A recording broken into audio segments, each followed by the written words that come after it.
रस्ते दिसत नाहीयेत, कोटीचे रस्ते आणले, कुठे आहेत? अहो शहरात रस्ते नाही आहेत, गावात रस्ते नाहीत, कुठे तुमचे 4,000 कोटीचे? इतकं रेटून खोटं बोला. उद्योग IT पार्क कुठे? एक पण उद्योग आणला नाहीये सोलापुरात NTPC नंतर. आणि ज्या थाटामाटात तुम्ही आलेले, जे पंतप्रधान म्हणतात की मी प्रत्येकाच्या खात्यात 15 लाख जमा करू शकतो, ते केवढं काय करू शकतात? केवढं काय करू शकतात? काय केलं? फक्त तुमचा वापर. तुमच्या मताची किंमत नाही राहिली बीजेपीला. त्या शेतकऱ्याच्या जीवावर निवडून आले, त्या कामगाराच्या, त्या महिलेच्या जीवावर, त्या तरुणाच्या जीवावर निवडून आले, आणि आज तुमच्याच पोटावर पाय देण्याचं काम हे बीजेपी करत आहे.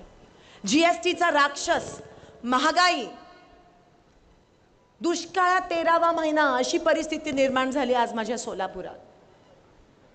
जेव्हा मुलगा 10वीला बसला असतो आणि 10वी नापास होतो तेव्हा घरामध्ये दुखावटा असतो की बाप रे, त्याचं 1 वर्ष वाया गेलं, तरी 10वीचा पेपर देऊ शकतो तो आणि पास होऊ शकतो.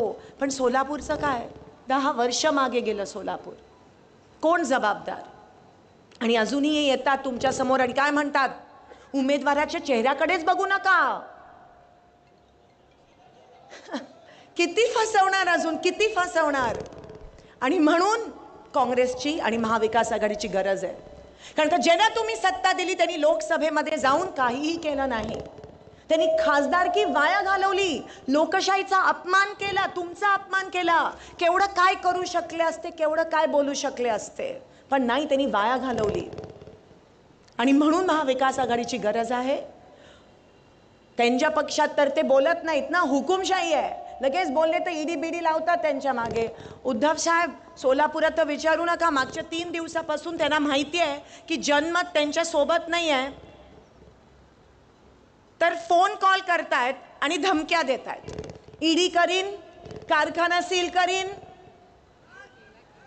केस टाकीन, अरेस्ट करीन, मागच्या सगळ्या केसेस चालू करीन. फक्त धमकीचं राजकारण चालू आहे इथे.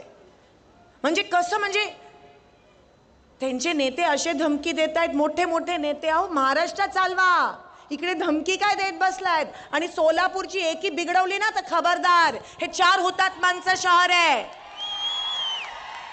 कोणी बाहेरचं येऊन आमची एकी नाही बिघडू शकत. धर्म, जात पात ह्याच्या पुढे ह्यांना काही सुचत नाही. समाजामध्ये तेढ नावण्याचं पाप भाजप करते. एकीकडे शेतकरी उपाशी मरतोय, दुसरीकडे माझी माय माऊली वण रेशन दुकानात फिरते, तिथे तिला धान्य मिळत नाही, रॉकेल बंद केलंय, पाणी मिळत नाहीये, आणि तुम्हाला हे सुचतंय? शी.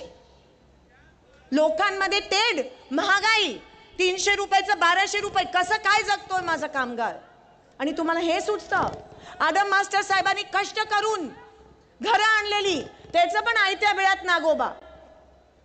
आज दमदाटी, आज कोणकोणते तरी रेकॉर्ड व्हिडिओ व्हायरल झाला की सभेला गेलेले सकाळी, आणि खरंच वाईट वाटतं. म्हणजे पंतप्रधानांच्या सभेसाठी फक्त 20,000 लोक. अहो आमच्या गड्डा यात्रेला त्याच्यापेक्षा जास्त लोक आहे. आणि तिकडे माझ्या काही बीडी कामगार महिला होत्या आणि त्या म्हणाल्या की आम्हाला जबरदस्ती बोलवण्यात आलं, आम्हाला सांगण्यात आलं की तुम्ही नाही आला तर आम्ही तुमचा पगार कापू. खेद, शेम. आणि हे मी नाही, मला कोणीतरी तो व्हिडिओ पाठवला. हे मी नाही, त्यांच्यासारखं जाऊन करतात ना, हे बोला हे बोला, असं आपण करत नाही, दमदाटी देत नाही. आणि म्हणून मला असं वाटतं की आता सोलापूरला पुढे नेऊन जाण्याची वेळ आली आहे. मी 15 वर्ष तुम्ही मला सांभाळलं, 15 वर्ष तुम्ही मला तुमची आमदार म्हणून तुमची सेवा करण्याची संधी दिलीत. 3 टर्म तुम्ही मला आमदार बनवलं. ही सोपी गोष्ट नाही आहे ह्या शहर मध्यातून. कामामुळे तुम्ही मला आशीर्वाद दिला.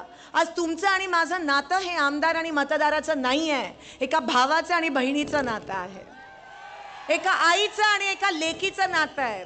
आणि हे नातं हे तोडू शकत नाही, हिम्मत पण करू नका. या लेकीला पुन्हा एकदा तुमची सेवा करण्याची संधी द्या. युद्ध आहे, मतदारसंघ खूप मोठा आहे, 500 गावं भेट करून मी आली आहे. 7 दिवस राहिले आहेत, रात्र वैराची आहे. आणि तुम्हाला माहिती आहे कसे येतात. गाफील नका राहू. 7 मेला आशीर्वाद स्वरूपात तुमचं मतदान या महाविकास आघाडीच्या तुमच्या ह्या बहिणीला करा. मी 1 नंबरवर आपलं त्या ठिकाणी बटन आहे आणि आशीर्वाद देऊन पुन्हा एकदा तुमची सेवा करण्याची संधी आणि भाग्य मला द्या. एक वेळेस ही लढाई माझ्या सोबत लढा. पुढची सगळी लढाई मी सक्षमपणे तुमच्यासाठी एकटी लढायला तयार आहे. या सोलापूरच्या प्रतिज्ञा, प्रणितीच्या प्रतिज्ञा, पहिली प्रतिज्ञा सोलापूर जिल्हा दुष्काळ मुक्त करणारच. दुसरी प्रतिज्ञा सोलापूर खड्डे मुक्त करणारच. तिसरी सोलापुरात दुष्काळमुक्त म्हणजे पाणीच, सोलापुरात विमान सेवा सुरू करणारच, IT पार्क आणणारच आणि सोलापूर लोड शेडिंग मुक्त करणारच. या 5-6 माझ्या प्रतिज्ञा आहेत आणि मी वचन देते आज सगळ्यांच्या समोर. सगळे दिग्गज आहेत. खरं तर हिम्मत नाही होत. परवा पवार साहेबांच्या समोर बोलत होती